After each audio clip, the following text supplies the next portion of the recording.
नमस्कार। टुडे उत्तराखंड में आपका बहुत बहुत स्वागत है। मैं हूं गीतिका पांडे। हमारे प्यारे राज्य उत्तराखंड से जुड़ी हुई खबरों को जानने के लिए टुडे उत्तराखंड को सब्सक्राइब करें और उत्तराखंड के किस जिले से ये वीडियो देख रहे हैं कमेंट बॉक्स में हमें जरूर बताएं।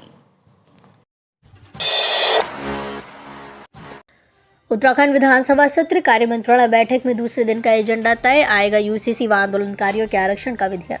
सोमवार से विधानसभा सत्र शुरू हो गया है। पहले दिन निधन प्रस्ताव के बाद सदन कल सुबह 11 बजे तक के लिए स्थगित कर दिया गया है।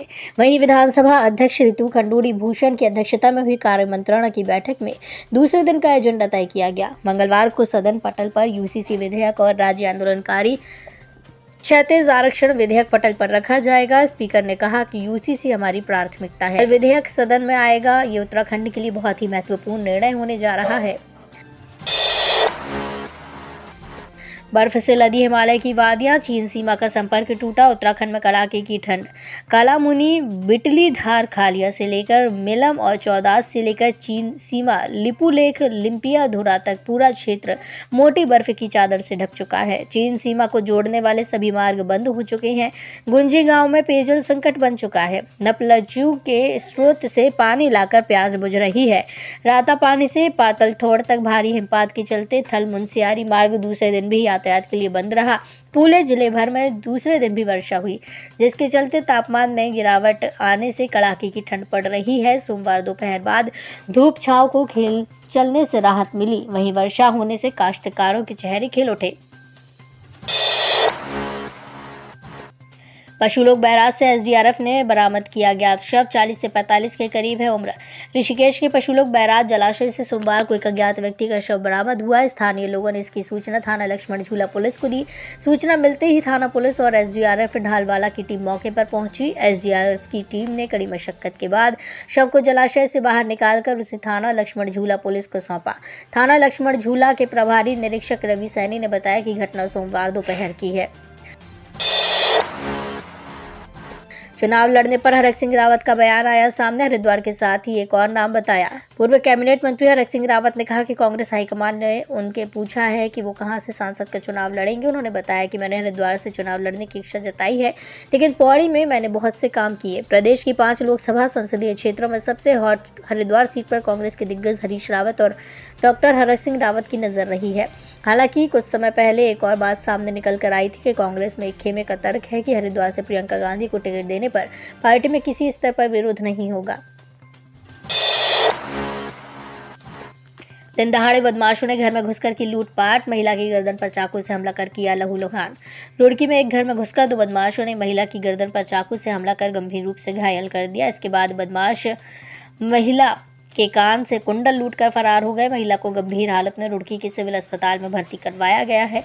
उधर पुलिस बदमाशों की तलाश में सीसीटीवी कैमरे खंगाल रही है। पहाड़ी क्षेत्रों के लिए नियमित ड्रोन मेडिकल सेवा शुरू। ऐसा करने वाला बना देश का पहला संस्थान। आपात स्थिति में किसी दूरस्थ स्थान पर स्वास्थ्य सुविधा पहुंचाने के लिए ग्रीन कॉरिडोर बनाना अब बीते जमाने की बात हो जाएगी। अखिल भारतीय आयुर्विज्ञान संस्थान यानी कि एम्स ने नियमित ड्रोन सेवा शुरू कर दी है। ऋषिकेश एम्स मेडिकल ड्रोन सेवा नियमित शुरू करने वाला देश का पहला चिकित्सा संस्थान बन गया है। चलती कार में गैंगरेप के मामले में आया नया मोड़। जानिए ये क्या बोल रही पुलिस, चौंक जाएंगे आप। हरिद्वार में शनिवार देर रात युवती के अपहरण और चलती कार में गैंगरेप की खबर से पुलिस प्रशासन में हलचल मच गई थी, जिसके बाद तमाम तरह के सवाल उठने लगे थे। लेकिन अब युवती से गैंगरेप मामले में नया मोड़ आया है। जानकारी के अनुसार मामला गैंगरेप का नहीं बल्कि छेड़छाड़ का है, जिसका खुलासा पुलिस कर सकती है। एसएसपी प्रहलाद मीणा ने प्रेस कॉन्फ्रेंस कर इसकी जानकारी दी। विश्वविद्यालय की छत पर चढ़ा आंदोलनरत छात्र, दी कूद कर जान देने की धमकी। देहरादून के एसजीआरआर विश्वविद्यालय में धरना दे रहे छात्रों में आक्रोश बढ़ गया है। सोमवार को एक ने विश्वविद्यालय की छत से कूद कर जान देने की धमकी तक दे दी। छात्र का कहना है कि विश्वविद्यालय की ओर से छात्रों पर दर्ज कराए गए मुकदमे वापस लिए जाएं, वरना वो अपनी जान दे देगा। बता दें कि विभिन्न मांगों को लेकर कई छात्र विश्वविद्यालय में धरना दे रहे हैं। रविवार को 30 छात्रों पर पुलिस ने मुकदमा दर्ज किया था। वहीं प्रबंधन का आरोप है कि ये छात्र गैर वाजिब मांगों को लेकर धरना देते हुए विश्वविद्यालय पर तमाम तरह के दबाव बना रहे थे। इसके साथ ही इन छात्रों ने पीजी कॉलेज में परीक्षा में भी बाधा डाली। उत्तराखंड महिला स्वास्थ्य कार्यकर्ता भर्ती परीक्षा के लिए नोटिफिकेशन जारी। 391 पदों पर आवेदन 13 फरवरी से। उत्तराखंड चिकित्सा सेवा चयन बोर्ड की ओर से चिकित्सा स्वास्थ्य एवं परिवार कल्याण विभाग उत्तराखंड में समूह ग के अंतर्गत हेल्थ वर्कर के रिक्त पदों को भरने के लिए भर्ती निकाली गई है। इस भर्ती के लिए नोटिफिकेशन जारी कर आवेदन तिथियों को घोषित कर दिया गया है। अधिसूचना के मुताबिक एप्लीकेशन प्रोसेस 13 फरवरी 2024 से शुरू की जाएगी। जो भी उम्मीदवार इस भर्ती में भाग लेने के लिए इच्छुक हैं, वे आवेदन प्रोसेस से शुरू होने के बाद ऑनलाइन माध्यम से UKMSSB की ऑफिशियल वेबसाइट पर जाकर फॉर्म भर सकेंगे। मुफ्ती शमून कासमी बोले, उत्तराखंड में अवैध मदरसों पर कार्रवाई सही। 77 को भेजा गया कारण बताओ नोटिस। मदरसा शिक्षा परिषद के अध्यक्ष मुफ्ती शमूम कासमी ने कहा कि अवैध रूप से जो भी मदरसों का संचालन हो रहा है उसके विरुद्ध कार्रवाई की जाए। अवैध मदरसों के खिलाफ कार्रवाई सही है। बिना पंजीयन के मदरसा बोर्ड के संचालन न हो। बैठक में न पहुंचने पर प्रभारियों एवं प्रबंधकों को कारण बताओ नोटिस जारी करने के निर्देश दिए गए हैं। ऊधम सिंह नगर में वर्तमान में कुल 112 मदरसे संचालित हैं। इनमें करीब 9000 से अधिक छात्र शिक्षा ले रही हैं। सोमवार को विकास भवन स्थित सभागार में मदरसा बोर्ड के अध्यक्ष मुफ्ती शमून कासमी ने प्रबंधकों की बैठक लेकर कहा कि प्रत्येक बच्चों को उचित शिक्षा मिलने के साथ ही कौशल विकास और खेल की ओर बढ़ावा देना चाहिए। इसके लिए मौलवी अपनी जिम्मेदारियों को समझें। अतिक्रमणकारियों के आगे झुका निगम। सरकारी जमीन पर कुंडली मारे बैठे लोग। कॉलोनी तक पर अवैध कब्जा। सरकारी संपत्ति की सुरक्षा को लेकर विभाग किस कदर आंखें मूंदे हैं, उत्तराखंड जल विद्युत निगम प्राइवेट लिमिटेड इसका प्रमाण है। राज्य की सीमांत उत्तरकाशी जिले में UJVNL की जमीन खुलेआम लुट रही है और निगम के अधिकारी अतिक्रमणकारियों के आगे नतमस्तक हैं। यहाँ 75 से अधिक अतिक्रमणकारी वर्षों से निगम की भूमि व कॉलोनी पर कुंडली मारे बैठे हैं और सरकारी मशीनरी उन्हें नोटिस भेजने से आगे नहीं बढ़ पा रही। वजह अतिक्रमणकारियों का रसूख उनकी नेताओं समेत निगम के कुछ उच्च अधिकारियों से भी घनिष्ठता है। ऐसे में निगम के नोटिस सिर्फ रद्दी साबित हो रही हैं। अलगसर क्षेत्र में सड़क हादसों में 3 लोगों की मौत। एक ही परिवार के थे 2 सदस्य। परिवार में पसरा मातम। क्षेत्र में अलग अलग सड़क हादसों में 3 लोगों की मौत हो गई और एक व्यक्ति गंभीर रूप से घायल हो गया। मरने वालों में 2 लोग एक ही परिवार के थे। पुलिस ने शवों का पंचनामा भरकर पोस्टमार्टम के लिए भेजा है।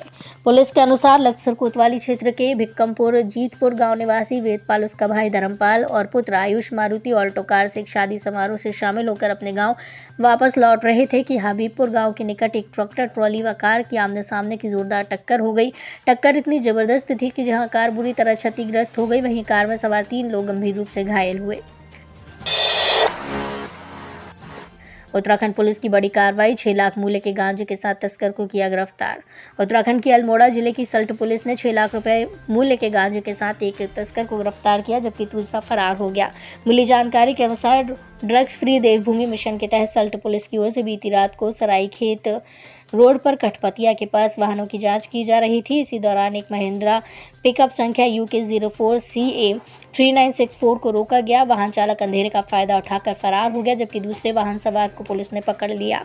वाहन की तलाशी ली गई तो वाहन से 40 किलो 600 ग्राम गांजा बरामद हुआ। आरोपी हरीश चंद्र नेगी और क्षेत्रपाल निवासी श्रीगाड़ गुदलेक सल्ट अल्मोड़ा को गिरफ्तार कर लिया गया। तो ये थी हमारे प्यारे राज्य उत्तराखंड से जुड़ी हुई कुछ खास और अहम खबरें। इसी तरह की लेटेस्ट अपडेट पाने के लिए अभी सब्सक्राइब करें टुडे उत्तराखंड चैनल को। धन्यवाद।